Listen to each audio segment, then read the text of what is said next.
You are listening to the Savage Fincast, episode 127. Whatever happened to predictability? Chicago. A criminal mastermind called Overlord held our city in his terrifying grip. Ordinary cops were losing the battle against Overlord's super freaks and mutants. Then, a miracle happened. When I found him, he had no memory of his past. I helped him find an identity and a life. Now we have a fighting chance. Now we have the Dragon.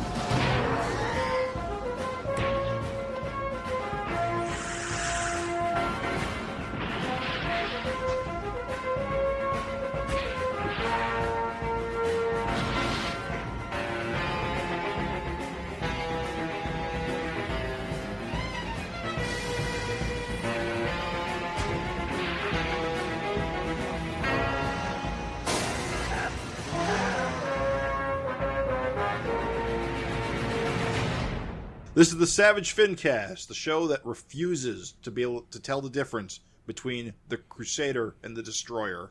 My name is Jim Purcell. I'm Craig Olson. And this is Mark Welzer.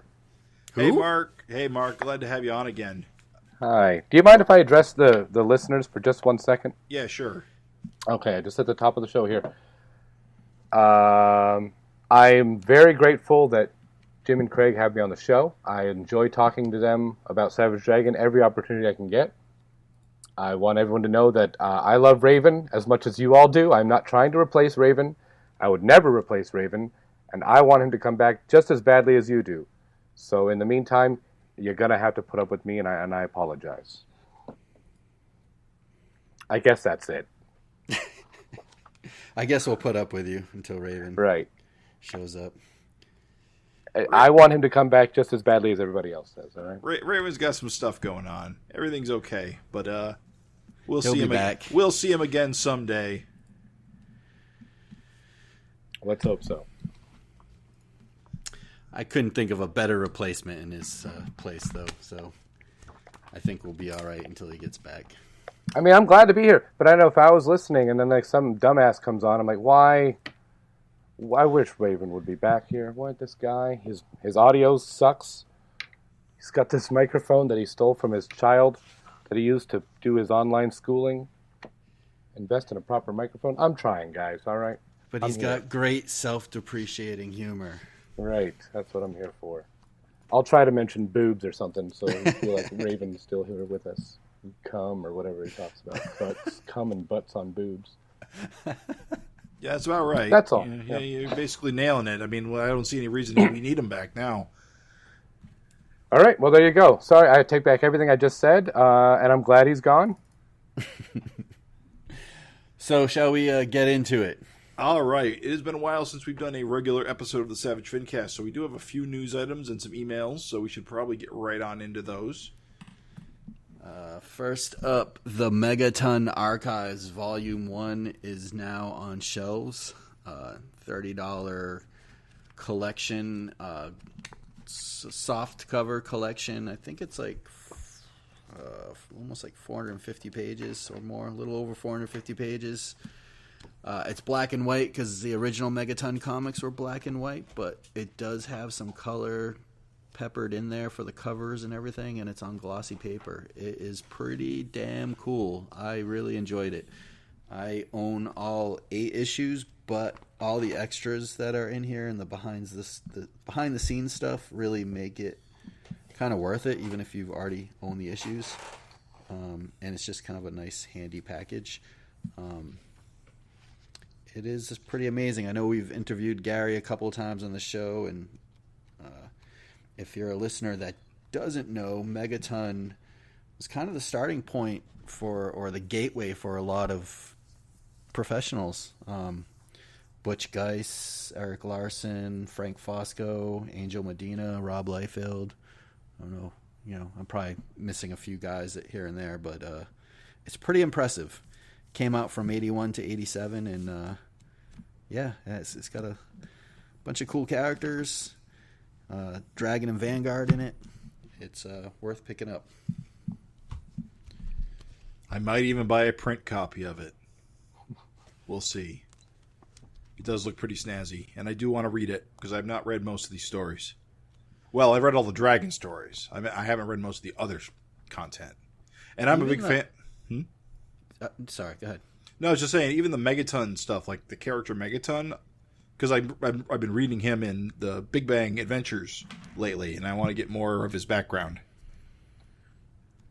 Even the artists I don't really know are pretty decent. There's not really anything on here that I'm like, oh my god, that's so amateur or horrible. You know, I don't know how he did it, but he was able to wrangle up a bunch of really good amateurs at the time. There's this one strip by, it's Berserker, and I don't know if it's his first appearance in Megaton, but it's drawn by this artist Ken Landgraf. Does he ring a bell to anyone? I really like his style. Yeah, Landgraf. Well, now I'm going to have a complete brain fart. I know he just recently did some kind of series that he did that the cartoonist kayfabe guys were promoting. Oh, really? Over there, yeah. It's like some kind of post-apocalyptic cosmic story. Which is kind of like what Berserker is. It's kind of what Berserker is, yeah. It's damn cool. It's really heavy on the black inks, and just like, I don't know. I don't remember seeing his name anywhere else before, but I probably just am out of the loop. But anyway, it's got all your favorites in there. Etherian, Vanguard, Dragon, Berserker.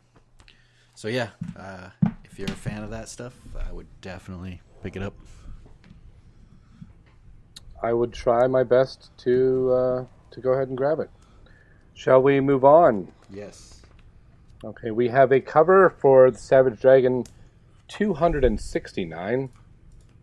It has got, it looks to be the new SOS team in San Francisco. You got your Malcolm, you got your Angel, you got your Janey twins, and you've got the Johnson twins, whose names are definitely the Destroyer and the Crusader. Is that correct? That is correct. Oh, thank God. Which is a mystery to all, except for those who check the Wikipedia. That you can totally find out.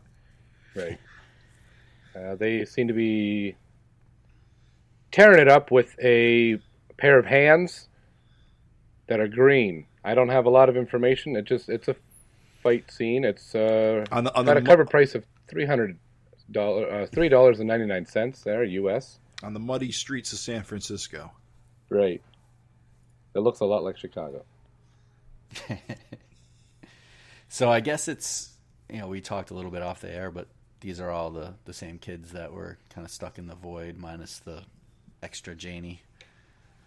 So I guess they're going to follow the family to San Francisco, unless it's a fake-out cover. I don't know. Well, they're in the United States. I don't know where. Wait, are they? Yeah, they were in. I'm trying to remember. We just saw them, but DC, I can't. I think, or something. Yeah, they're part of the. I think they're already part of SOS. Maybe. Right. Yeah, they are, because Sergeant Marvel and was it Sergeant Marvel? No, you're close. Well, I know Super Tough was kind of leading them. Right. It was Young Tough was it Young? No, it's Super Tough. Oh, and Daredevil. No, you're right. It's Daredevil and Super Tough, and they're leading the DC branch, and they're all members. Gotcha. I think. Well, they look great. They do. Yeah. I mean, I gotta be honest. The Janey twins are definitely the standout characters here, design-wise. The other two, I mean, you got to appreciate the fact that these characters are from Eric's childhood, and they're going to look like, how we saw them in Paul's universe very recently. Right. So, you got to appreciate that callback retro aspect of them, even if they do stand out a bit as being a little goofy in Savage Dragon. I don't think their costumes are bad. They're a little generic, but I guess I can understand that because I assume they were designed when Eric was younger, a child at least. But they're not terrible costumes. Yeah.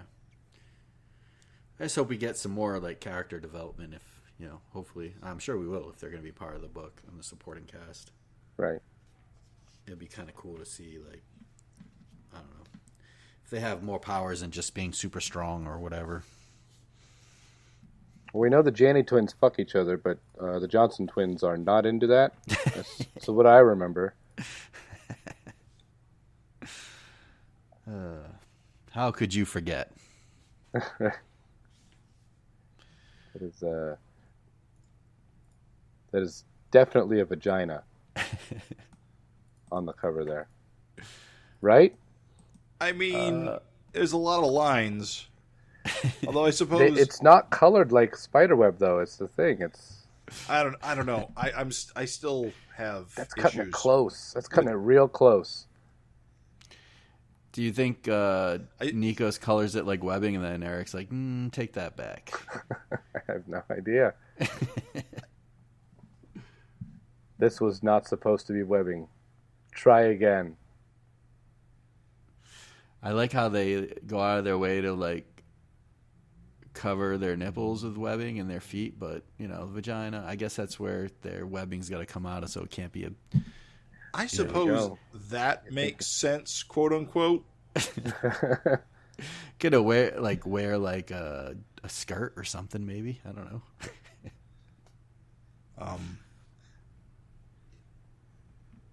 They're I don't certainly know, man. striking designs.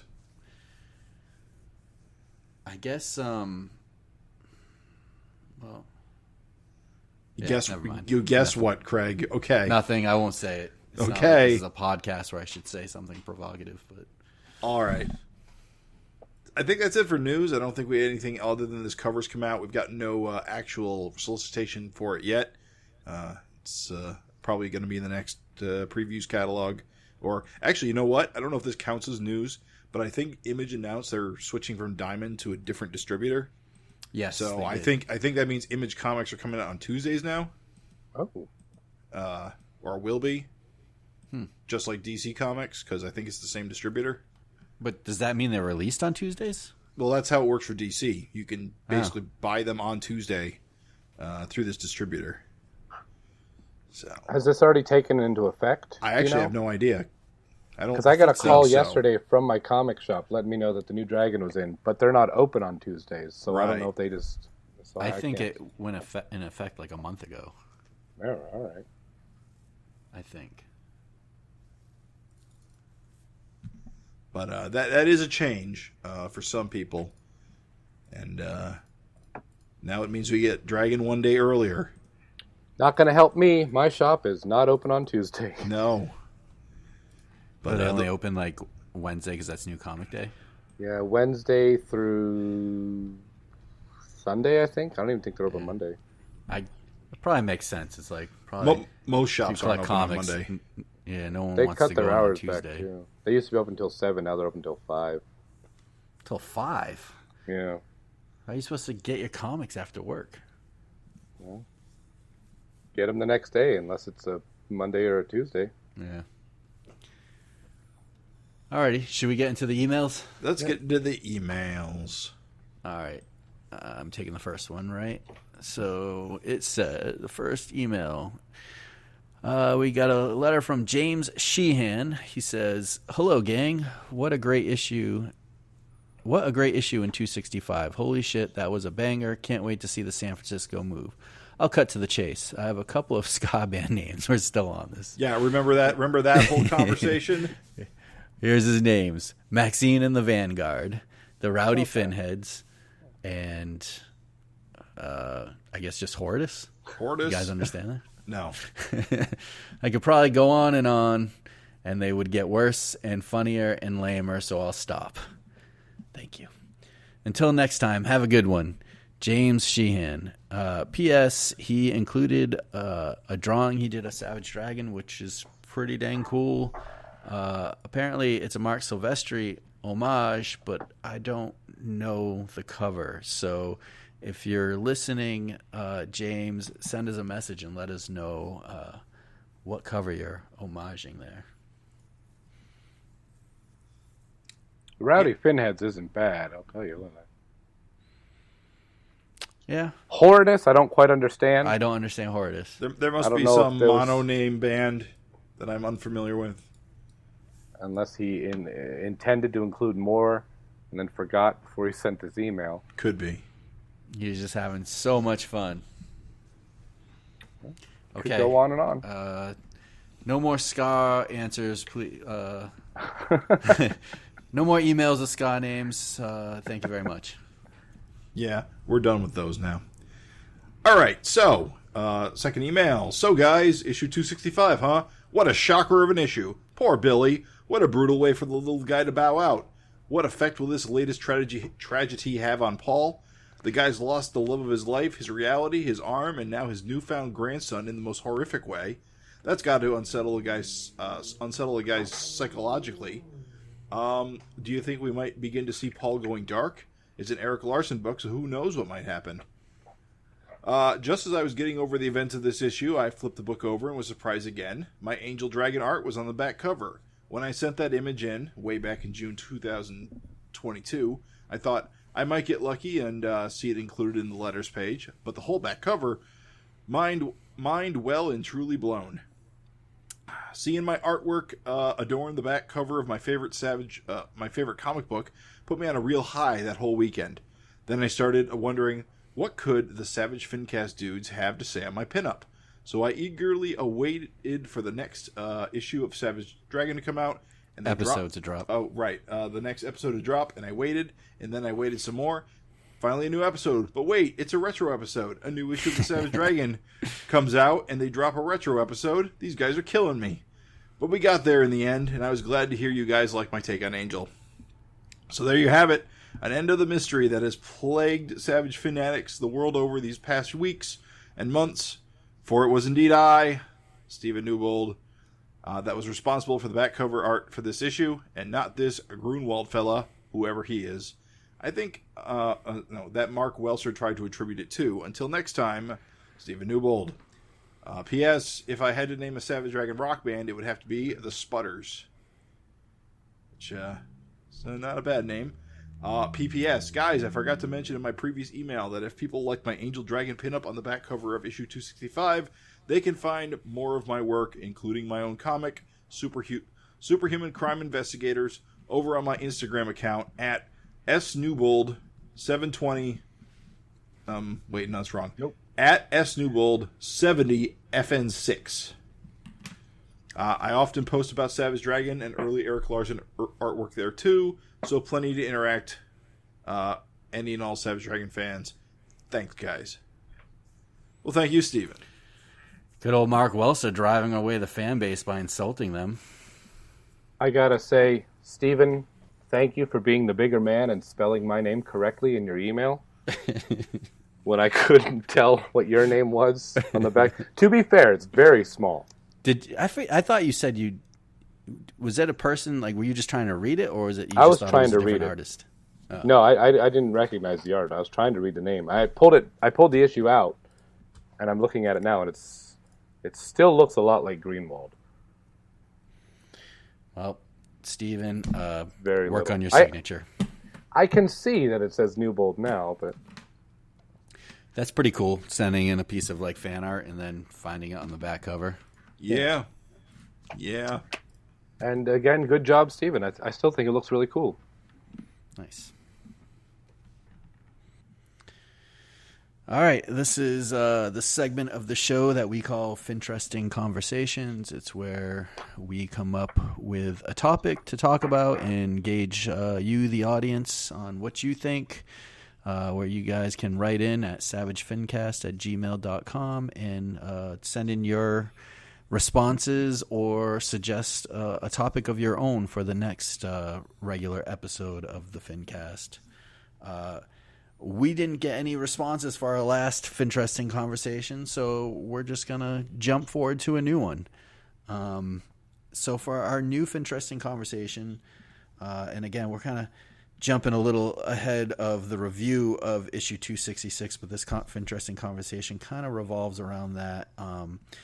The question is, would you welcome more non-action issues like 266, where there's just a lot more dialogue and talking and kind of just character interactions without any fisticuffs. I know Eric's kind of talked about that in the past, about, you know, the possibility of more of these types of issues. I don't know if this is just a one-off transition to San Francisco or if this is going to be more regular.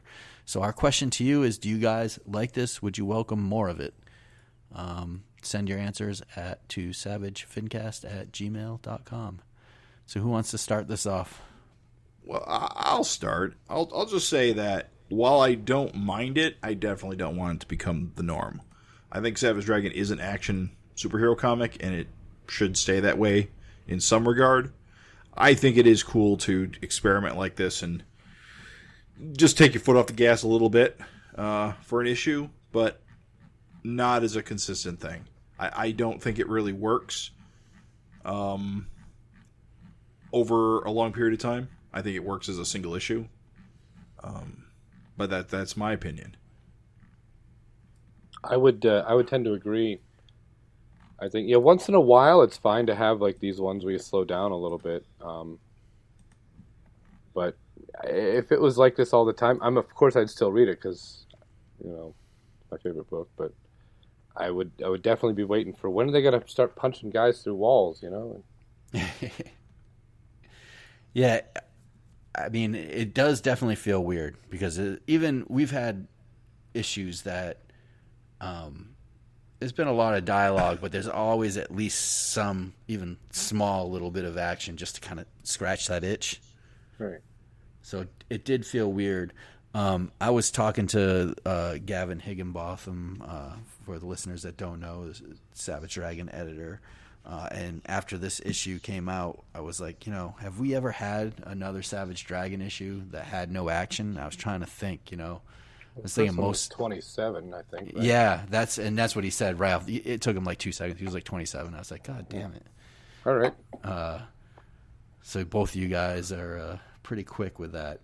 But that's the cover where Rapture says, "Will you marry me?" And it's like, it's a lot of talking. There's a lot of action, but it's not fighting action. It's like lots going on. And that was a real cool issue. Yeah, I really like 27, and it seems like a lot of stuff was still being, like the story was still progressing. There's a lot of threads that were still getting moved along in that issue, even without any action. But was that the one with all the babies coming out of Rapture? No, that's the one with 28. Max, right? Is that? Yeah, it's 28 with the Max. Yeah. No, this was right after the gang war, so there's just kind of sitting back, taking a breather because they just took out. Well, I think I was going to say Overlord, but that was back in Cyberface. 21. Yeah, Cyberface. Yeah, the jailbreak was in 26. Mace put on the Overlord outfit, and then Cyberface fucked off and took a bunch of guys with him and declared himself. But they were taking a break, and Dragon and Rapture were seeing about where their relationship was going to go. And then I think she dropped the bomb that she was pregnant in 27. I think so. At the because very end, there's like that scene. Maybe that's where you're getting mixed up, Jim. Too is like the dragon babies, like all walking around with like the fat dragon. Yeah, that's it. Fat Rapture. Yeah. So that continues on. But there was also some great stuff in 27 too when Brute Force shows up and they're like, "No, the war, you guys missed it." And Deadly Duo shows up and they're like, "No, you guys also missed it." There was some really good stuff in that one. Yeah. And then like he keeps seeing visions of like Reader Meter Maid, like like coming onto him and Alex, and he's like, it's just hilarious. But that was a great like no action issue. I think it's better than this issue. I have some issues with 266, which we can talk about when we get to the meat and potatoes. I think I'm like you guys, here and there. Okay. I wouldn't want it to be like every other or every 3 or even every 4 issues like this. But once in a while, I think there's no harm in it. Yeah, I'm trying to think if there was another one since 27. I don't really think so. I think if anything, like I said, it might have been like some throwaway fight or something. Yeah. I could be wrong, though. I guess If the listeners know, let us know. He's already yelling at us. Yeah. So that's the answer. Should we do some meat? Yes. Possibly a potato as well. Potates. Savage Dragon 266 out today at time of recording, fresh and new. You probably won't hear about this review for another week. Give it plenty of time to settle in and stew. Talking about this cover, did you guys happen to traverse the interwebs, particularly Facebook and Twitter? And I have not. How is the internet taking it? it's total outrage. Oh boy. The Image Comics Facebook site has this cover like out today, and it's like 250 replies. Hey, there's no such thing as bad publicity. It's mixed. It's half and half, but there are guys coming out that don't collect it and just want to be outraged by it.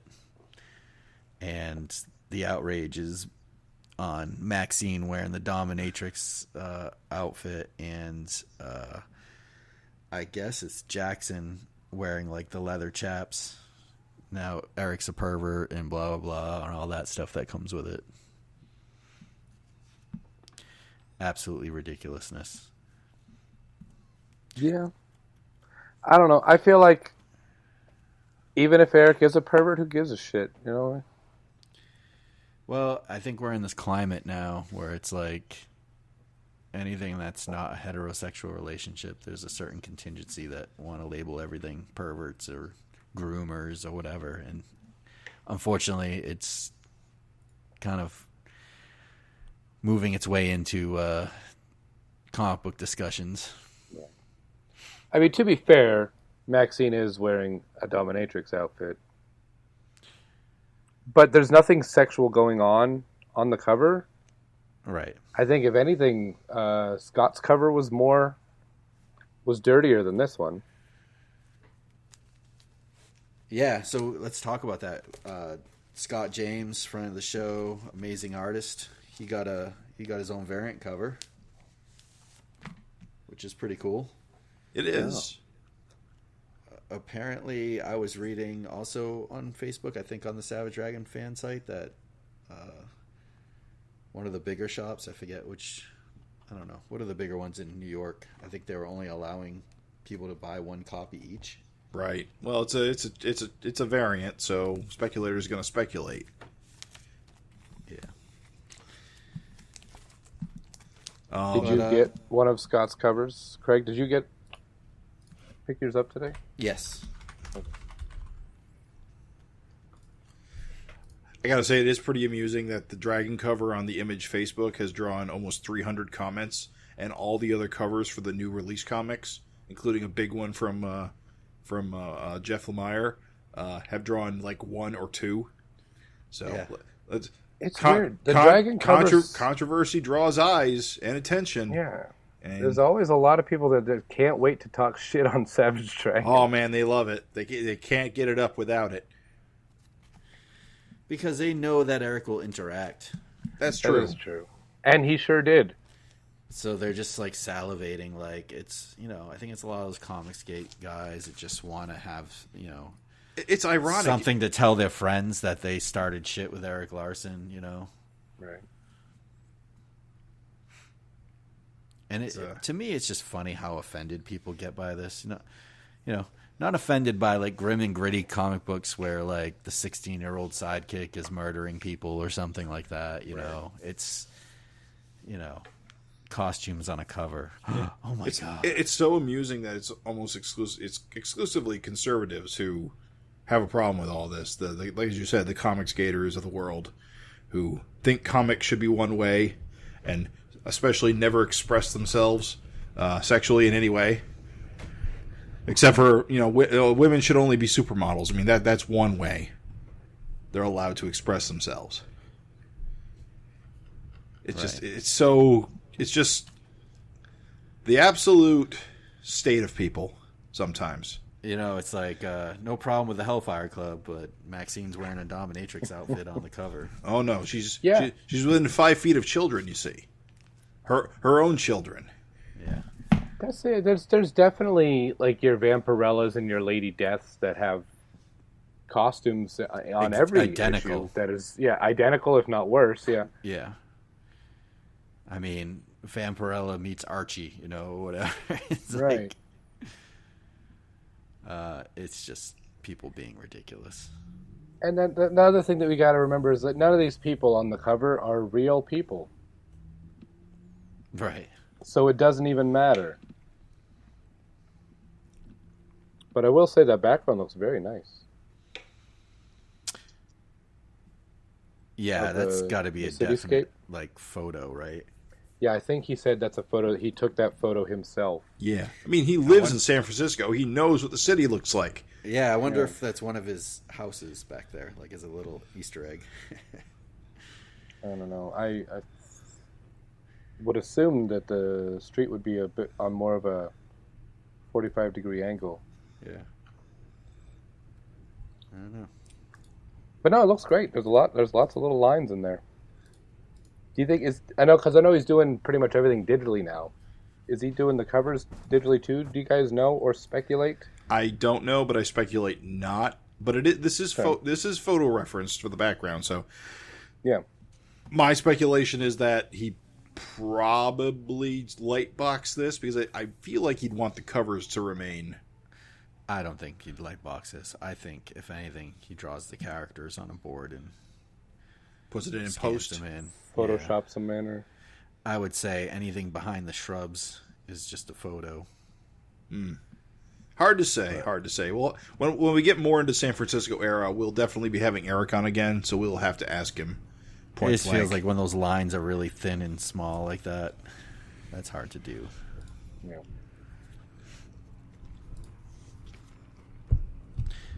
All right, let's jump in this bad boy. So this issue is pretty much entirely built around the making the decision to move from Toronto to San Francisco. Right off the bat, we get the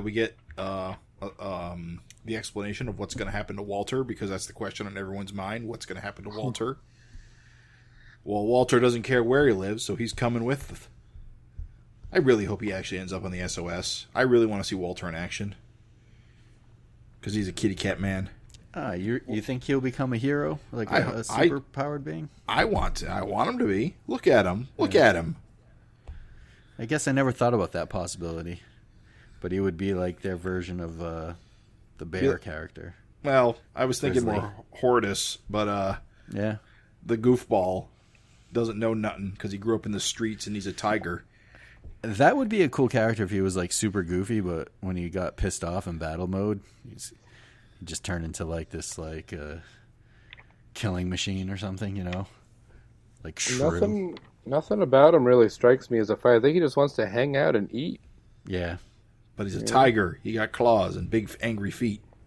He's got shoes that are he tied. could mess some shit up if he got pissed. I gotta be honest, it's weird he wears shoes. I'll say that. Yeah, I feel like the shoes got to go. It will be nice if he shows up because I do miss him. I feel like he was introduced and then we haven't seen him do much. Well, he's no Greta Gearbox, who is absolutely out of this book. Whatever happened, whatever was going on with that backup that didn't materialize, absolutely killed her character. I think we'll see it next issue. I hope so. I certainly hope so. I don't know what's going on in the next issue, but I hope we have some cool backup stories. I like how Amy is basically taken on Maxine's old costume, the schoolgirl costume. She probably found it in the closet. It's become like her regular costume now. Yeah, that's weird. It's just it is. But she's not even in kindergarten yet. No, she definitely is. She's definitely like I think grade Maddie is school. going into kindergarten. Yeah. Oh, right. Sorry. Right. You're confusing the two. Yeah, now I'm confused. Yeah, that's fair. It's Amy is the older one who is friends with Walter, and Matt, the other one, Maddie. Maddie, is the one with electric powers who nearly kills everybody. all the time. Right. Okay. I still have a hard time telling these kids apart. I apologize, Eric. They all look the same. What? They all got different What? flesh tones. Well, they got the fins. They got the teeth. I mean, we'll say Amy and Maddie are similar. They got because- the teeth. the teeth, sure, Right. yeah. Because they're both Maxine's daughters genetically, Yeah. so they look like her. Now, her and Maddie, they do look a lot alike. They do. So it sounds like Walter's definitely going. I wonder what he does when he's not hanging out with her. He paws through trash, I'm sure. Avoids Mako. Doesn't seem to have any other friends. Eats hobos. Yeah. Yeah, we're not seeing the side of Walter where he's killing and murdering people in the sewers. I Got see. He it. just keeps it He's a secret. carnivore. He loves, what was he eating last time? KFC. Because remember, Walter is a tiger who has become a man, so he has tiger tendencies. He just eats like small dogs and cats. See, I find him fascinating. Rodents. And that's, Yeah, give him his own book. yeah, Walter. Walter, the You know, Chronicles. I didn't. I The Walter Chronicles. I've probably noticed this before, but this is the first time I'm articulating it. You notice how he has like W's for a stripe pattern Yes. for Walter? Mm-hmm. Yes. No. Yes. No. W's. You don't think so, Craig? W's for Walter. For what? You think? I don't know. I always assumed really? that's what it was. Okay. Or maybe that's just, although I don't know tiger. Maybe I'm not a tiger expert like you are, Craig. Big fan. Why are of you the, attacking me? Big, I was big, not feel recognize. I don't know. big fan of the World Wrestling Organization. That Walter Right. and Wonder Woman. Just attacking my tiger knowledge. You're the of all of us. I think if anyone's going to be the Tiger King, it's going to be you. I do have a sweet mullet. Right. And all that other stuff you did. Yes. And glittery clothes. And boyfriends. I will say the artwork for this, because I think he's still pretty much doing everything digitally, I assume. But the faces look like Larson faces here. No Yeah. no standout ones that like. No, nothing stood out. No, I mean, everything looks pretty Larson. Well, except for one, but I think that was a callback to previous. the neighbor Craig is back. Craig. Yeah. Wait, let's not skip to that. I do want to talk Let's about not skip. Joseph Strange. Hey, it's Joseph Strange and the Bionic Man. I do like how he's like, basically like, here's your arm, but I can't afford to keep doing this. Please stop breaking your arm. Could you just grow it back, make it so much easier? His lab looks pretty expensive, though. It's just Circuitry on the walls. Diodes. That's how you know it's expensive. right. When you live inside of a mainframe. But no, it's cool. This whole thing with Paul and Malcolm still not getting along, I really like. I like that Malcolm Yeah. doesn't trust Paul, or more specifically, it's not that he doesn't trust Paul. It's that he doesn't consider Paul his father, which I think is a reasonable take. Everyone else has kind of accepted that Paul is Dragon, their equivalent, but Malcolm has not, and I think that's reasonable. Yeah, I Yeah. mean, he doesn't even totally look like his father, first of all, with a small fin, That's Well- kind of weird. Yeah, And he saw his father die, he sure did.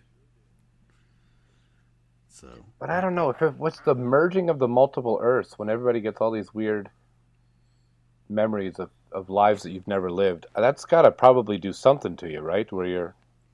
Does that make you more accepting of these kinds of situations Well- or less accepting? I don't know. for Malcolm, there was never equivalent Malcolm in Paul Dragon's world, so he Right. doesn't have any Right, memory for of... Paul, but I mean from Malcolm's So perspective. Angel would have gotten memories from that universe, so she would accept him somewhat as her father. But Alex will take anyone green with a fin, because she ain't choosy. She's got a type. Really, it's just those two now that I think about it. Well, Maxine's and the grandkids are all into him, but then again, they like having a grandfather around.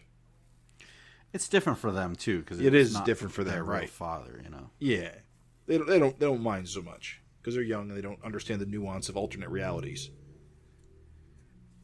But Malcolm, I completely understand not wanting to treat him as his father is the thing. I mean, that might change. I mean, we got the wedding coming up. Maybe he'll finally come around, but I really kind of hope that it doesn't. I really hope this just kind of remains kind of awkward between them. Because I like it. I like it being a little awkward. Yeah, I like their dynamic. I like them being friends and not family. Yeah, I mean, it would just kind of feel cheap if everything just went back to place like before Dragon died. You know what I mean? Like if he was just replacing it exactly and Malcolm just kind of treated him like the regular Dragon, it would just feel like a cheat. Like Dragon's back, basically, you know? But because there's that awkwardness, it does kind of reinforce that this is a different character. So I guess Captain Tootsie is not coming with us. Wah, wah. But he's exploring Dimension X. He is. He's going to bring some more people out of there. Hopefully nothing dangerous. We've seen how this have gone before. No one learned from Rex Dexter's mistakes. Leaving the big window open so anyone can look inside. Maybe we'll get some more characters from Paul's universe. It'd be interesting. I mean, as much as I dislike Fako, I wouldn't mind seeing Paul Universe Mako or something. With Captain Tootsie staying behind there, would you prefer to check in with him every once in a while going forward? Oh, always. Or would you be happier? Sure. Yeah, like any Savage Dragon character, who I'd like to check in more often with. Yeah, and I like Captain Tootsie a lot. I like his purpose in the book. I like him being friends with Malcolm. So the fact that he's not coming with Malcolm is kind of disappointing to me because I wanted Tootsie on the new SOS, right. Frankly. But I can also understand how he kind of has his own thing going on and the choice to leave him behind. And it kind of makes sense. It kind of makes sense because Malcolm doesn't have a lot of Toronto like friends or contacts like we really got to know, and it makes sense that he has to leave at least one of them behind. And Tootsie's the only real choice. I see Tootsie kind of like Vanguard, someone that can come in and out. Okay. And maybe have some backups or something like that. That is not a bad comparison, honestly. Yeah, that's pretty good. There's a threat coming, so watch out. Otherwise, he's got his own thing. But he does a lot of stuff in the those Big Bang books, right? I know, Craig, you picked those up. Tootsie? Yeah. Well, he had a story and a issue, as far as I know. No, he's had a few. He has. All right, I'm a little behind. I'm pretty sure. That. Maybe I'm wrong. I'm thinking at least 2, because they turned out to be backups in Savage Dragon. Or maybe it was only the one. Maybe I'm mixing it up with Mighty Man. I know he was on the cover, and I know Mighty Man showed up a couple times too. He's on that really cool cover with like him, Mighty Man, and who else was on it? I forget. There was like 3 characters. Maybe it was Night Watchman? Yeah, I think you're right. That cover is cool, done kind of like that CC Beck style. Maybe it was only one. It could be. Big Bang's got a really good CC Beck inspired artist doing those strips too. They look great. Yeah. The guy that did the original ones passed away. He did. I forget the name of something Henry, I think, off the top of my head. I think you're right. Yeah, he's pretty good as well. So I don't understand Neighbor Craig. I don't get the. You don't get it. I don't know. Like, so is this a new guy now? Well, that's the thing. I actually think that's the joke. I actually think he's a second Neighbor Craig, because my last recollection is Neighbor Craig blew up. Yeah, like the joke was that he kept losing body parts. And then eventually injected himself with dragon blood and he blew up. At least that's my recollection. And now there's another Neighbor Craig. Right. She's like, Maxine's like, I didn't even know we had another Neighbor Craig. So I don't know. I feel like there's some kind of inside joke I'm like not a part of on this. It's just weird. How do you guys feel? Well, I thought it was based on you. I thought that was the joke. No, it's not based on me. Yeah, no, I don't quite understand this. Especially when he says it's your old neighbor Craig. That threw me when I first read it. Yeah, like Jim said though, because old neighbor Craig had like bionic arms because he lost his arms. The joke was he kept getting involved in various action things, and he kept getting injured and things. Well, replaced. the kids kept injuring him because right. Yeah, I remember just the don't old know their neighbor own Craig. strength. Yeah, this is new old neighbor Craig. It's new old neighbor. Yeah, I don't know why. He had to get. And they don't look that different either. No, I'm so confused about this. That's why it threw me for a loop. He's supposed to represent all of Canada, guys. He is the face. Maybe we all just have our own neighbor Craig. But he certainly seems to have some kind of, or at least he thinks he's got a relationship with Maddie. Yeah, it's so weird. I don't get it. But see, he would have his. Excuse me. Excuse me. Oh dear. What I'm saying is because Craig represents Canada, his relationship with Maddie is that Maddie was born here, and so he loves her most of all. Okay. See, it's all metaphorical. He's a literal metaphor. So I'll go with that. Canada saying goodbye to them. Yes, that is my take on the situation of old New All right. And they're saying, fuck you, Canada. They're like, we don't even know. We He- barely got to know Canada. Here is lightning to the nuts. We out. Spent most of Canada during the pandemic, so we didn't even get to know neighbor Craig. There you go. All right. And then we finally get an answer on what the hell's going on with Thunderhead.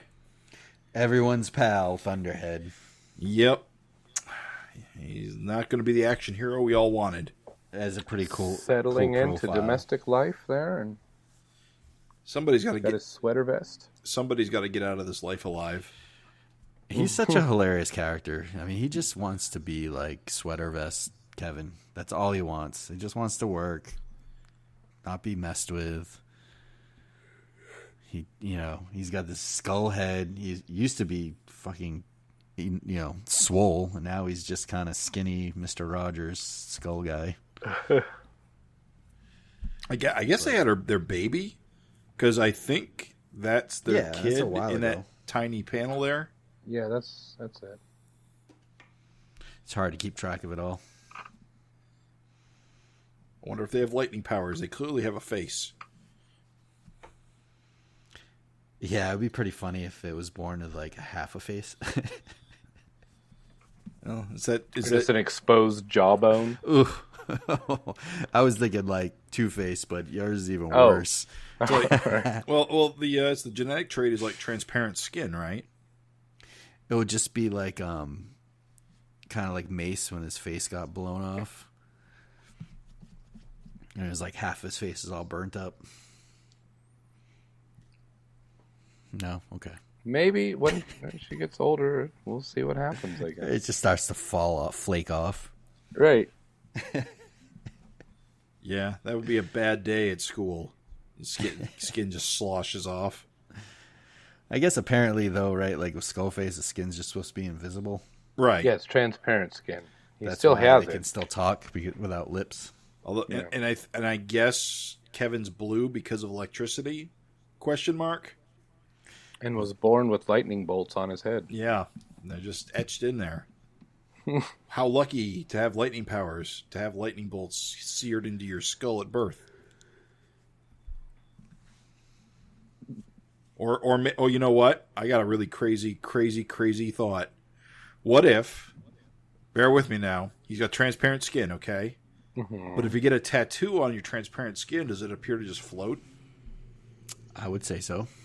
So maybe he just got tattoos on his head, and he just happened to be able to see them. And they have like a little drop shadow on them. It's a good point. There is no drop shadow. My theory defeated. I don't know. I'm still with this theory. Yeah, I kind of like that. We I've seen nothing that disputes it, so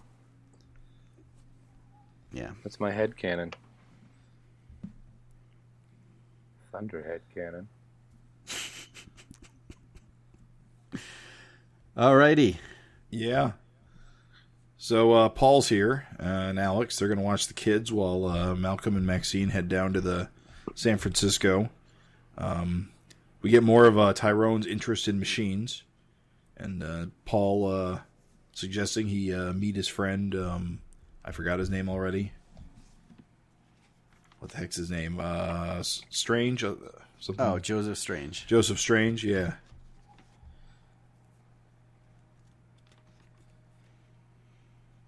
And we see... Yeah, I like what he says. My friend is almost as smart as you. And he's like, I don't believe you. I like how Jack's the one most attached to Toronto, but I also think his attachment is very strongly linked to his new friend that he just met. I think he's frustrated that he's made this friend and now he's being ripped away so soon. Because it could be. It feels like because that just happened. That is what is going on with Jack, in my opinion. I love that panel where Jack's like the foreshortening with his hands. Oh yeah, a giant fucking hand. That's awesome. It is such a good panel. Yeah, it's a lot of talking heads, but it's never a boring looking page in this book. Yeah, I think Eric's just a master at playing at different camera angles and things like that. So it's not just two heads on the same plane. He just finds different shorthand tricks or, like I said, camera angles that just kind of keep things moving and interesting. It's fun seeing Malcolm be a dad and do the dad thing. And right. Deal with the uncomfortable conversation of I'm the parent and we make the decisions. Right. It's very different, I feel like, than his dad. No, yeah. Dragon would never have this conversation. He would avoid it as long as possible and then try to be your friend and probably give you ice cream because he's terrible, terrible parent. Well, Malcolm also has 4 kids, so I feel like there's more opportunities for him to be a father. Yeah. Yeah. Yes, Dragon never had to be a dad except for very briefly when he got to raise teenagers. He had to skip all this. And then spawn a whole new race of Krylons. We get our first look at all these San Francisco landmarks. I don't What's that? I said I don't recognize a single one. I don't know San Francisco at all. I don't know anything about San Francisco. I went except for the to cliches. San Francisco once. It was like maybe 20 years ago at this point. But I know them all. All the ones from this issue? I know all the ones on the splash page. Oh. Those are easy, straightforward. But the other stuff, I don't know. I think it's just like generic spots. What do you guys think of Jeremiah Youngblood? In general, Do you like him? You like his character? I like how he's a reference to everything 90s getting old. I like that aspect of him. I don't know much yet about him. I want to know more about him. Gen X is getting old. I like the concept that basically he's Youngblood, so that any references in Savage Dragon about Youngblood was really about him. I can't believe he died fighting the Martians.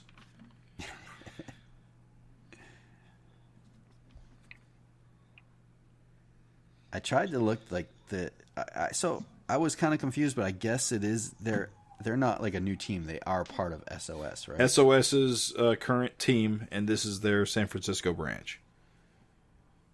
I wonder, like, if that's... I mean, it's obviously a real building where he's talking about the compound, but I wonder what it actually is in real life. A bank, probably his office space. Yeah. But it is interesting how Malcolm's coming down here without like financial compensation. That they have to shack up in the compound and not have a place already lined up. Oh, like he doesn't get a bonus? Yeah, why? Just to come down? Yeah, usually my dad's never had to move to a major city like this, but my dad like works at a factory, and when he gets headhunted, they help with moving and relocating. Yeah, but I mean, maybe he gets a bonus, but it's not going to be enough to like put a down payment on a $2 million home. Yeah, but there's still housing. I mean, even if you San have Francisco houses is like, and they kind of talk about it in this issue. It's the probably most, well, it was at one time the most expensive market. But it's government; they've got to be able to subsidize something. Well, that's what they're saying. You can live in their house in the compound housing, I guess. Yeah, and then Maxine doesn't want to. Now, who would? No privacy, Well, I'm sure there is. I don't know. and it's a target for all the super baddies. I'm sure there's a state of the art security system. Oh yeah, There's lasers. just guys walking around out front. I don't. Yeah. They're just undercover guards. Oh, maybe. So what, you guys don't know these landmarks here? not really. I mean, I don't- know the bridge, and I know the road, and I know, Yeah. and I know that Gate, the houses Lombard Street. from the opening of Full House. Right. Yeah, it's Haight-Ashbury, I would assume. Yeah, Chinatown. The Rice-A-Roni trolley. ding ding, everyone. That's Alcatraz Island, obviously. Yep. And Yes, I they're didn't doing- know the name of that tower, but it's Colt Tower. Colt. Yeah. Yeah. See, the only No real significance to it. I looked it up. where's the triangle tower that I always see in the skyline? The pyramid, like the Yeah. insurance agency. Is that what that is? I have no idea. I just, One of those corporate, that's a skyscraper. It's like a office. but I don't. I barely know the geography of the town that I live in. right, The Transamerica Pyramid. yeah. Okay. Yeah, It's I don't. like investments. I mean, to be fair, I didn't know anything about Toronto either when they moved there. So to be completely honestly, front loading all the landmarks like this in this story is probably a really good idea to really establish this place, so he doesn't have to keep doing it as much as the story moves forward. Yeah. Do you think that maybe this is why this issue was so pushed back so much? Because he had to draw all these tiny little fucking cars and buildings and shit. I know it was because Gavin told me that it took a lot of time, and he kind of regretted doing that. So yeah. So maybe like Jim's saying, just front load it now. So going forward, he can just make it look like Chicago. Yeah, I mean, and honestly, like, if you don't live there or whatever, I mean, you look at don't this. even know. Look at this stinking Rose restaurant interior shot. Yeah, that's probably a picture he took That was himself. definitely referenced, but even just to replicate it, to do line work over top of the photo, must have been a huge pain in the ass to draw all those liquor bottles. And then have the majority of it covered up with word balloons. Indeed. I saw that and I got sad for Eric. I said, can't imagine how much time he wasted drawing all those bottles and all that stuff on the shelf. Maybe he But it is maybe nice he that lettered it it's- first, and then there's big empty spots behind all those. Ooh. Well, with the tab, right? You could just zoom in. Yeah, maybe. Maybe. Maybe he got it. But I feel like lettering's always the last thing to get done. It always is. Because you make changes it- all the way up to the end. It is nice, though, to seeing all these places. It does feel like it's a completely different place from anywhere that they've ever been in this series so far. That's true. Because it's so heavily referenced. And it looks like they're all wide-eyed and looking at this place. So you kind of get it. We saw some of this sort of thing in Toronto, though. He would reference restaurants and various other locations. It's something we never got in Chicago. See, it's funny. When we first started this podcast, I always commented that Chicago always kind of felt kind of generic, that we didn't really get a sense of the city. And it's not so much that we never got the sense of like locations, because he didn't really do a lot of location sort of dealies back then. It's more that the city didn't feel like a unique place, other than the fact that Dragon lived there. Yeah. Whereas we're getting more of that with Toronto and San Francisco. even though it's more implied because these locations are more fleshed out. And I do like it, but I really find the photo referencing really distracting sometimes. And I kind of long for the days of the generic Chicago skyline. I can see that. I think too much photo referencing just kind of I'm not a fan of. Here and there, okay. It felt like that the past shot couple inside the restaurant does look really nice, though. It yeah, does. oh yeah. As I said, here and there, but I felt like he's got this new toy and he's kind of playing around with it a lot in the past couple issues, so you're getting a lot. I mean, And- yes, that's true. And it seems like he's already backing away from it for the most part, except for the shots of the city. But he's been doing Yeah. this photo reference stuff ever since he got to Toronto, so that isn't new. It just might be his technique is new. I don't mind backgrounds as much. What kind of pulls me out of it was when he was using faces from real people or even Right. cars and stuff, and it's like, Yeah. oh, that's definitely not Eric's art. Give me those shitty Larson boxcars. Please God, more. Like this airplane is probably from a reference. Oh yeah, Yeah. Because it's not 6 lines stacked on top of each other like those jets he draws. And even the interior of the jet looks pretty good. Yeah. No, it's fun, and I kind of understand. So the whole thrust of this issue is them making the decision based on can they afford to make the move, because living in San Francisco is ridiculous. Yes. And honestly, I'm surprised they actually decided to go based on how expensive everything was. They seem pretty eager, ultimately, just to leave Toronto for the United States, more than anything. I think the biggest thing. Remember, the past issues are North Force pretty much cleaned up Toronto, and Yeah, there's nothing for them to do up that's there. true. I forgot And about San that part. Unless he Francisco. wants to get a normal job. yeah, and the whole point is that Jeremiah Youngblood's look, San Francisco's in bad shape. It needs to be cleaned up.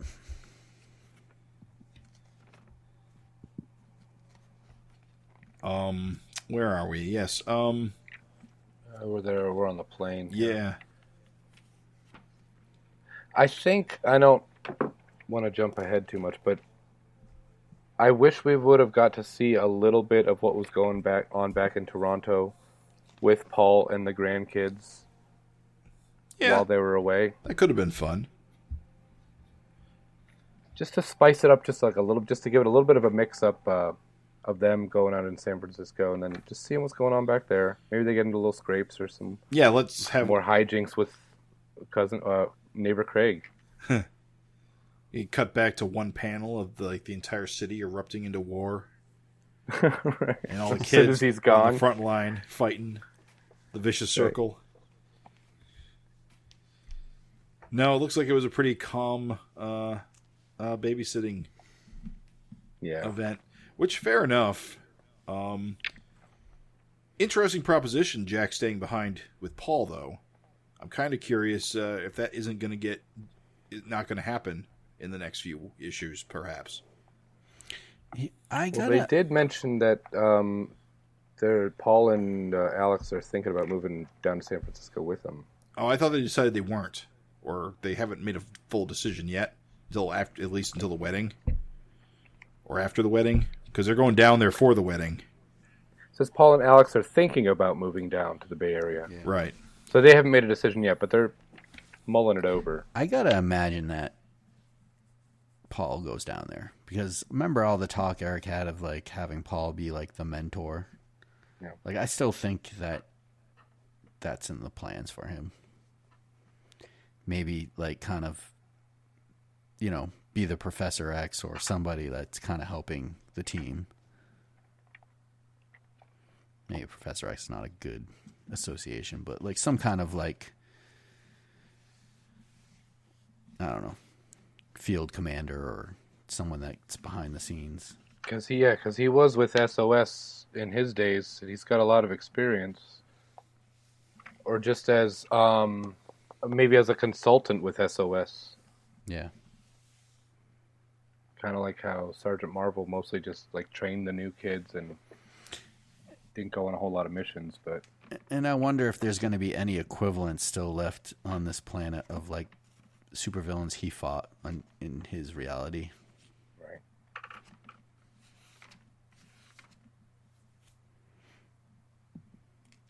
I would like to see that. I would too see some repercussions perhaps. I think it would be better to see something that we don't expect though.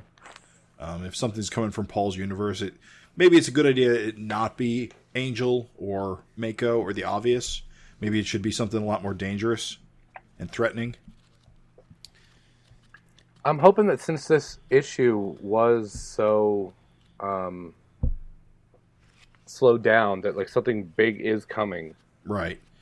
Well, here's the thing. Next issue is the wedding issue. Right. So anything can happen at a wedding. The death It of usually Frank. does. Oh, yeah. Hey, I don't know. maybe. We just had a wedding where nothing deadly happened. So we've already got our one of those. So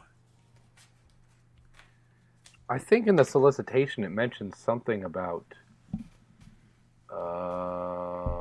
like a looming threat or something. looming menace, hellbent. Yeah. ... I've been saying this for a while, but I definitely want like a major big bad that kind of hangs around For like several story arcs. Years. Yeah. Yeah. Years. It would be nice to have like a actual antagonist. I mean, we've had a few, Dart and Scourge, but other than Dart, honestly, Malcolm hasn't had a good one, really. Yeah, I do think there is some missed opportunities to kind of keep guys around and not jump to kill everybody off and just have them show up every 30 or 40 issues or something, like that kind of Doctor Doom or Annihilus or Ultron type character. Yeah. I thought Samurai was going to be that character, Yeah. but then she died pretty quickly too. Samurai was cool, but I always saw her as like a transitional villain, like Right. your firepower or what have you. She was never going to fill Dart's boots. Not really, not in the long term.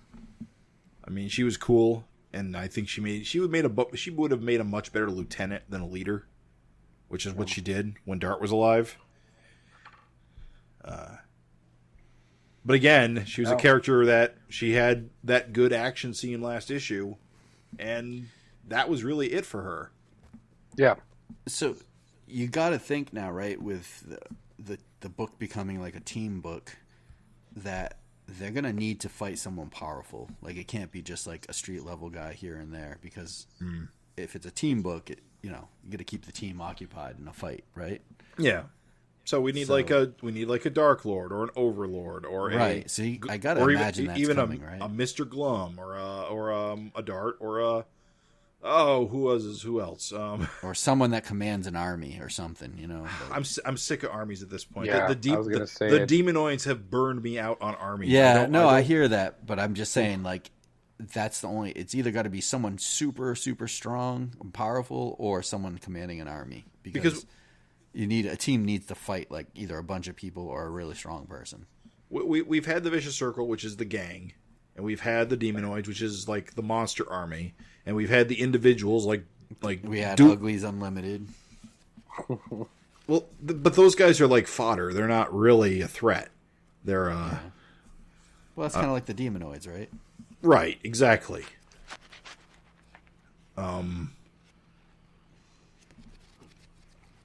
I don't know. So- I'm really curious what he's got planned. I'm sure he's really curious what he's got planned too.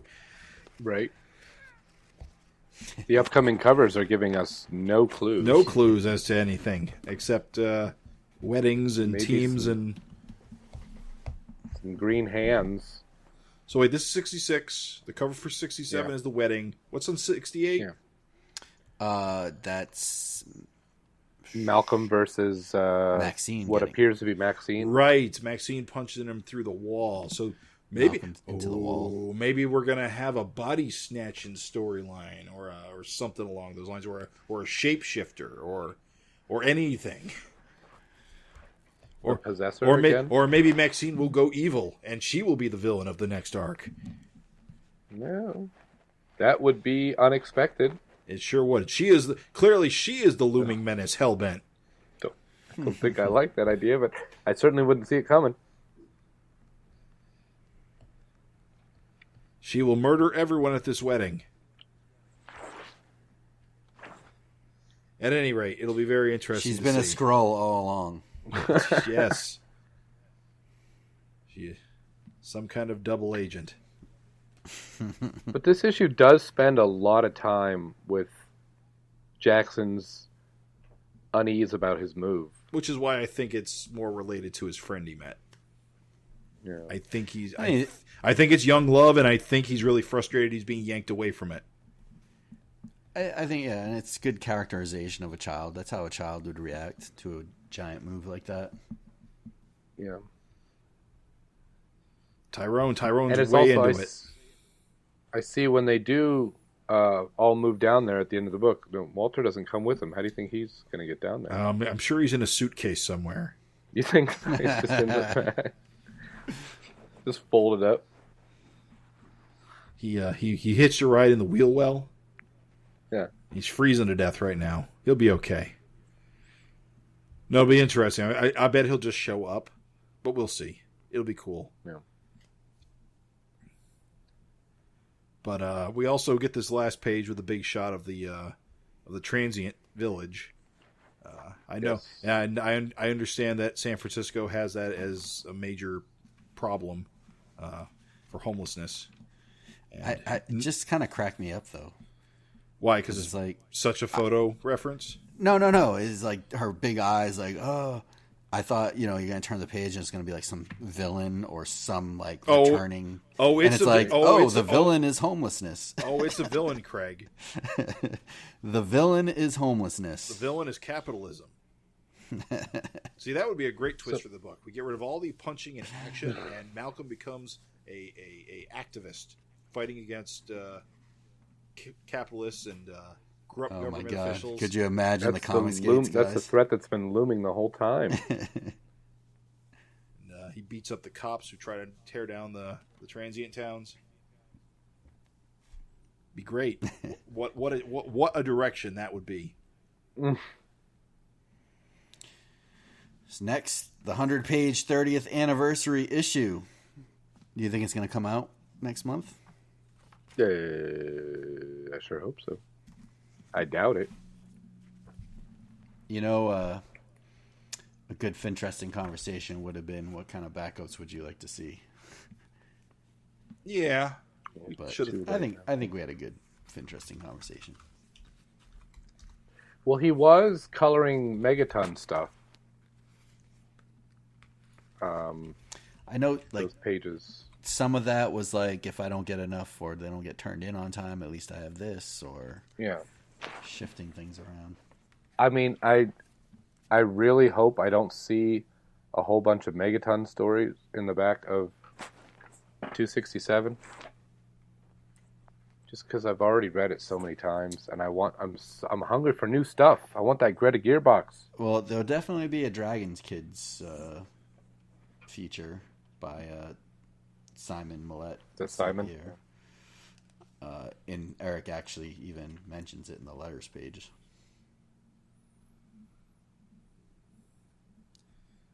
Well, whatever it wonder is, what else. I will definitely be enjoying it. Yeah.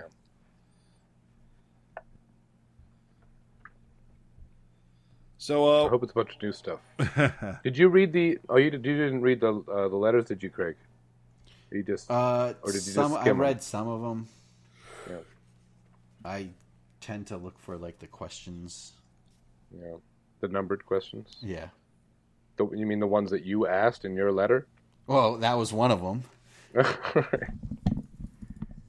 I did check to see if my letter was printed. Did you read them? course. No, I didn't. I didn't get a chance to. I just didn't know if you saw anything in there that was worth talking about. The only thing, the big thing was that Eric actually mentioned that Simon's strip is going to be in the 100-page issue. I think that was...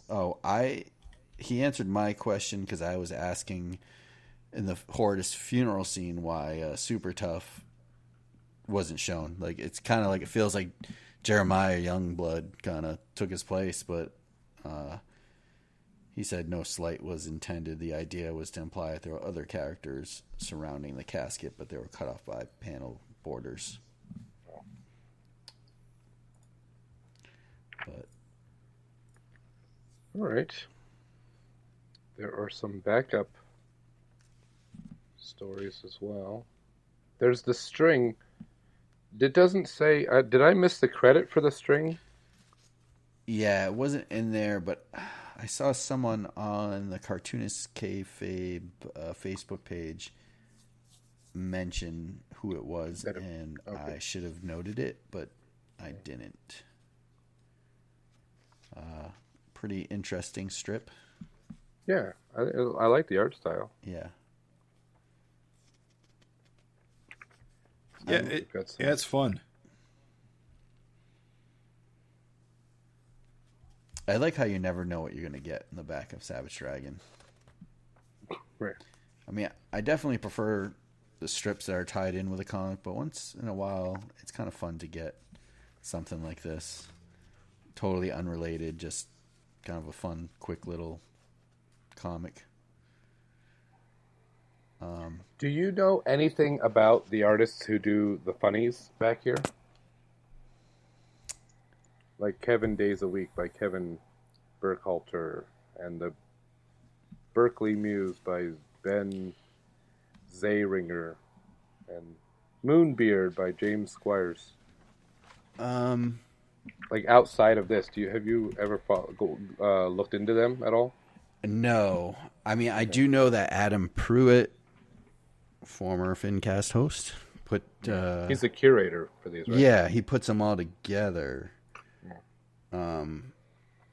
But I've, to be honest, never like went out and searched other stuff from these guys. I like them. I find them hit or miss sometimes, but I do enjoy them showing up. I just think it's another added bonus. Right. And then on the back page, we've got Post-it note drawings by friend of the show, friend of me, friend to all of you. Everyone's friend. He's a friendly guy, Juan Ruvalcaba, who has one of the more impressive Savage Dragon art collections. Yeah, he's got... I think it's him and Gavin and probably Eric has the biggest art collections of Savage Dragon stuff. Yeah. And Eric Larson stuff. And he probably has the biggest collection of different artist takes on Savage Dragon. I would say. He's got a like whole all the sketchbook. convention. Yeah. Maybe 2 sketchbooks at this point. I don't know. But he's got a lot. But now he's like going beyond sketchbooks and getting like full-on commissions from like artists, I feel like. You know what I mean? Yeah. He's shown a lot of stuff that he's gotten lately that's been pretty dang impressive. Stuff. So it's nice to see his art featured on the back here. Long time fan of the book. I enjoy it as all these villains. They are pretty fun to look at all on one page. Yeah. Really? I wonder, because I know Juan wasn't expecting this to be on here. I wonder if he sent these in to Eric as one picture, or... Because I know he was posting these online for a while, or if Eric just grabbed them all and compiled them. Yeah, I mean, and were they white and pink, or was that added later? Because like it's got the checker box. It's kind of cool. I don't know. Who's the character below Brainy Ape? Brainy Ape, where are you, Brainy Ape? Brainy Ape.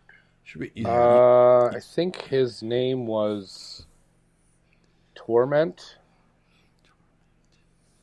No, that was a different Torment. Let me take a look. Wait, hold on. Oh, there's Brainy Ape. Oh, the guy with the freaking hair fringes. Yeah, I don't know. I don't recognize him either.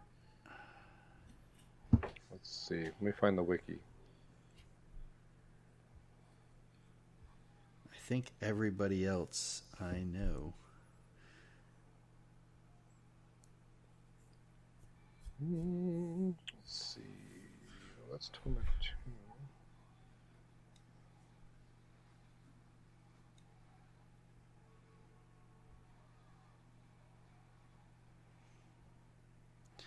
Good old rude head. Yeah, who on that list is still alive? Oh, no one. I don't know. Yeah, that is Torment. That is the original Torment. He was in Savage Dragon #1 of the ongoing series. Okay. He got into the bar fight with Dragon and Johnny Nitro. Oh, yes. With the fire, with the lighter fluid. Is that the... He has appeared in more issues than I thought he did. Yeah. 1, 24, 25, 26, 93, and 152. And the weirdo Colossus guy from like Freak Force and Gang War. Anyway, it's pretty dang cool pinup. I like looking at all the different designs. Yeah, I like it. Very Good cool. job. Very cool. Alrighty. So that's it for Savage Dragon 266. Quite the experimental issue, I would say. Granted, it's not really experimental now that we talked about it, because you did say that 27 was another non-action issue, cooldown issue. So we have seen this sort of thing before, although it was 20-something years ago. Sure. Right. What do you guys think overall? I think I can't wait for 267. I am excited about the move to San Francisco and the possibilities that it represents. Yeah. I like 266 all right. It was a little on the not as exciting. It's not going to be up there on my favorite issues. I think it was a necessary issue for setup. Yeah. I think that a lot of time was spent with them mulling it over just to illustrate or to demonstrate what a big decision that it is that they're having to make. Yeah. Because if it was just like 2 pages, I'm like, maybe we should move. Okay, let's go. It doesn't seem like as that big of a deal. So maybe that was the whole point of doing a whole issue of it. Right. I don't know. Well, I'm with you. I can't wait for 267. The 100-page issues are always really fun to read and even more fun to talk about on the Fincast. Hopefully we can get some of the backup artists on for some shows. That's always a blast. So I am looking forward to talking to the people that work on that issue besides Eric. Hopefully it's not too late. Hopefully all those backup guys got their act together. Yeah. If so, we're calling up Gary Carlson and talking about the Megaton colored backup or what. Right. All right. So next issue, Savage Dragon 267. Savage Dragon's adopted daughter Angel gets married to Frank Darling Jr. at long last. Paul Dragon gives away the bride. Malcolm Dragon is the best man. Maxine is the maid of honor. But no superhero wedding is complete without a looming menace hellbent on making the happy occasion a living nightmare. Exciting stuff. There's a lot of... It's so vague. Well, I'll be honest, this is actually one of the more detailed ones in recent memory. You're probably not wrong. I still think he should have bagged this with a phony wedding invitation. I think that would have been very cool. But it would have also would have cost like $20, I'm sure. You might have to make your own, Jim. There you go. Put it up as a PDF online for people to print out. I don't like knickknacks, but I do like bullshit. I guess I don't know where you draw the distinction between the two. And it's not a variant cover, honestly. And that's all I need. But great. But I guess the world's not ready. I just I don't know. I think I'm legitimate. for you. I'm just legitimately surprised more people weren't into the concept. I understand why Eric wouldn't be, because it is very gimmicky. But I thought people were more into gimmicks than that. And What do you do with it? you keep it bundled with the comic, and you look at it and go, "Wow, I can't believe I was invited to this wedding that didn't exist." So you're getting invitation to the issue that you just bought? You Yeah. take it out and you look at it sealed in your comic. It's and you- it's you've never seen anything like this where you get like a phony like something like it's an in-universe like artifact. yeah. Didn't that happen No, with his I Nova have. series with like Something about the burger. Yeah. Burger joint. yeah. Oh, so it's been done. Never mind then. Oh, I don't know. I like Jim's. But Just I think you like, could you pull it out should and send the stare at it. invitations out ahead of time. I think that's the real problem, Jim. Oh, I see what you're saying. It's got to be. You need a fridge magnet, like an announcement. So you can save the date. Yeah, Save the date magnet. Yeah. You can't. It's too late to RSVP once the issue's out. I mean, he kind of did it with the dragging your ass Right, the bumper stickers. bumper sticker. I mean, it didn't come with a book though. That was more of a How did they get distributed? Was it a con thing? it was think like a it was just a promotional thing at a Convention. con. That's where I got mine. Did you have those, Craig? Someone gave me one. I wasn't able to get one at the time. Actually, the invitation probably would have made a good promotional thing for stores. Well, all right, you know what? Then that's an idea that I can get behind. Because one side Retroactively. would be like the wedding invitation, the other side would be like an ad for Savage Dragon. You know, that's not a bad idea. Something for everyone to throw away. Yeah, bookmarks for everyone. I picked up a couple of the bumper stickers. I remember because I said I'm going to use a couple because I put one on my car. Did you? I did, and then I sold the car. So somewhere out there, unless somebody took it Somewhere off, out there, someone's like, "What the hell does this mean?" I don't even understand what this is. These are not real people. I'm pretty think I sure I everybody grabbed a that saw couple of that them. sticker had that same reaction. Right. Because I know I wanted to use it as an actual bumper sticker, and I completed that task, and then I just had a couple more just in a pile. I ended up trading one to somebody for the Savage Dragon Bone postcard. Oh, I got the bone. I don't know how I got the bone postcard, but I do have it. I think I probably just got it on eBay like 20 years ago. Yeah. All right, so that's that. Yeah, invitations. Alrighty. Well, Yep, that's it for this episode of the Savage Fincast. Of course, you can always find us at savagefincast.com. Send us your any email correspondence to savagefincast at gmail.com, along with any of your Finteresting conversation answers. We are always looking to get those because we need something to read out on air.